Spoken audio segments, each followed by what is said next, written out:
Friends, it's a good move, unexpected turning point. Yes, இந்நாள் முதல்வரும் முன்னாள் முதல்வரும் இந்நாள் எதிர்க்கட்சி தலைவரும் சந்திச்சிருக்கிறாங்க. முதல்வர் விஜய் அவர்கள் முன்னாள் முதல்வர் ஸ்டாலின் அவர்கள் இல்லத்துக்கே சென்று மரியாதை நிமித்தம் சந்தித்து சிறிது நேரம் உரையாடி இருக்கிறாரு.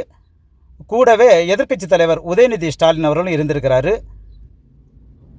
இது ஒரு நல்ல மூவாக தான் தமிழ்நாட்டு அரசியலில் பார்க்க முடியுது. நல்ல ஒரு ஆரோக்கியமான உறவு எதிர்க்கட்சிக்கும் ஆளுங்கட்சிக்கும் வரும் நாட்களில் இருக்குன்னு எதிர்பார்க்கப்படுது. அந்த காட்சிகளை தான் இந்த வீடியோவில் நம்ம பார்க்க போகிறோம். தேங்க்யூ.